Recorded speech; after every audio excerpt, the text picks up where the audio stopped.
Alright, so we're got another game going with Rally Ascension 3.0 versus what ended up being a Dark Jeskai.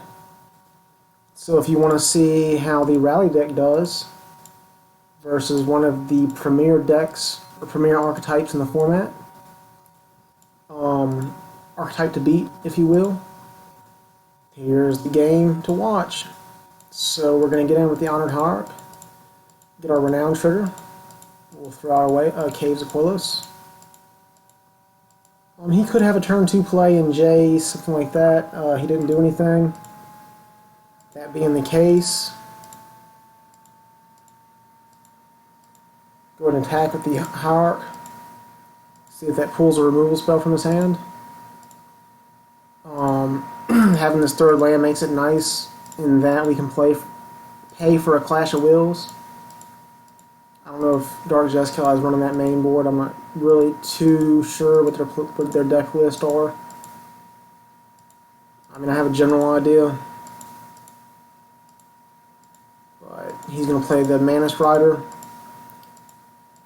And if we would have had an Edict effect in hand, this game would have been like crushingly in our favor. Things being what they were, we didn't, which is fine. So we'll attack with Husk. Just get a little damage in for free. We've got a good combination of creatures out on the board right now.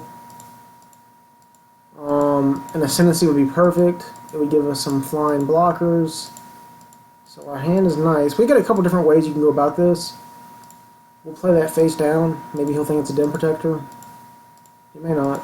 So he's going to block our Heirarch. We're going to use the Heirarch to add 1 black and flip our Haruspex. So we'll eat the Heirarch, drawing 2 cards. This is pulling some action from his hand. He's going to choose Kolaghan's Command to shoot our Haruspex and us discard a card. So we'll sack that Haruspex, getting a Haruspex trigger. And we will sack a Husk. I'm going to keep Minister of Pain in hand just in case he plays something crazy like a Hangerback Walker or something. And we'll play another land. Tap land. Good draw. So we have a very imposing board whether he knows it or not. And what's in our hand is very good, because we can draw a bunch of cards now.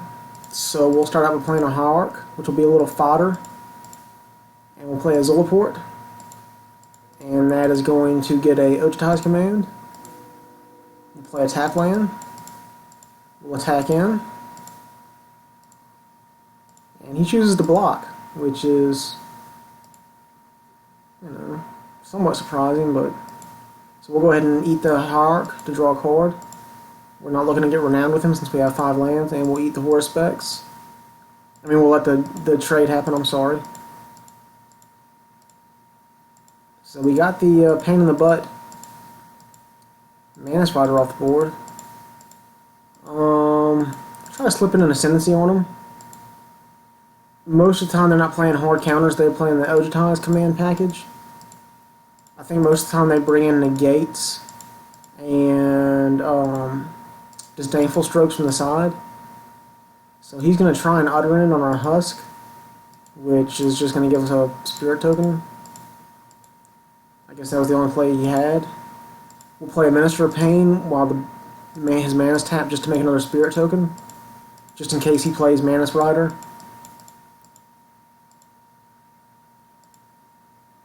So he was kind of screwed either way he went. He should have took out the Ascendancy with the utter end. He's going to play a Sarkhan, which is perfect, because now he's tapped out. And this is a fair enough, easy little chump block with the spirits. So I'm glad I got the Ascendancy out when I did. And looks like it's going to be a Tassiger. So he thinks he has a winning board presence. Little does he know we have an Ascendancy in hand, which is instantly kills him, because we have a Zulaport and 1, 2, 3, 4, 5, 6. We can make 6 spirit tokens, so he's more than dead.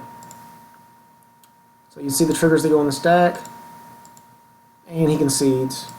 And he actually ends up conceding the match. I think he realizes that Dark Jeskai doesn't really stand a very good chance against this deck because their creature count is fairly low in that they play Mantis Riders, Tassigurs, and that's about it.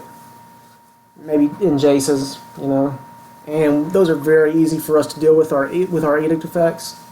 Had we gotten an Edict effect earlier, it would have been a complete blowout. Our draw was good. Not too heavy on the land side. 6 lands by turn 8 is pretty much perfect for this deck. We got our card drawn engine going early with the Haruspex.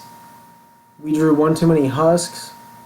It's very hard for Husk to get caught up in a exile effect, being as you can sacrifice Husk to itself instantly, as the sacrificing of the creature is part of the cost, so there's no response to that.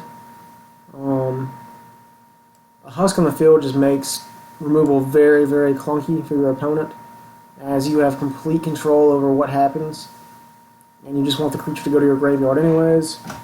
So that is the Rally Ascension 3.0 versus one of the top tier archetypes in the standard format, and we kind of sat around for a turn or two anyways, just playing around his counterspells, and the only counterspells he had was Ojutai Command, which makes sense for their deck, since they're trying to beat all your creature decks like Abzan and whatnot, and the other Jeskai decks, which, you know, Ojutai Command is very good there. Against this deck, it's pretty horrible. But, sadly enough, I wish he would have stayed in, but he left and went to the lobby after this first game. I don't think his deck stands a very good chance against beating Rally Ascension. I'm not sure about the other Rally decks because their main board is very, very different from this deck in the grind value from Ascendancy and the Edict effects. Sideboard, I could easily see bringing in 2 Infinite Obliterations to go ahead and gut his deck for Jaces and Mantis Riders, depending on what he plays first. Either target's very, very good. It's very good to get Jace, so they lose a lot of their value late game with the flashback ability. And Mantis Rider just takes all the pressure off of you, because Tassigur is not a threat to this deck at all. And we know he has Sarkhan, so you can bring in the 2 Utter Ends, or the Abzan Charms. Most of the time he's going to be trying to attack with Sarkhan, in which case you can just Abzan Charm him. It's a little bit cheaper than the Utter End. And Abzan Charm deals with the Mantis Riders and the Tassigurs quite efficiently. I don't think you need the Cleric of the Forward Orders. You don't need the Felidar Cubs. You don't need the Tragic Arrogance. You don't really need Ojutai's Command. So I'd say bring in 2 Infinites, 2 Abzan Charms, 2 Utter Ends. You can bring in a Sorin if you want to for the life gain effect, or to make vampires is good against their deck. But Sorin's not really necessary. Their deck is a little slow unless they get a turn 2 Jace, so the Iron Hearts are still good. Take out the Minister of Pain. We didn't see any hangerbacks. You could cut on, you make a little cuts here and there on the Ascendancies maybe to fit in your sideboard cards.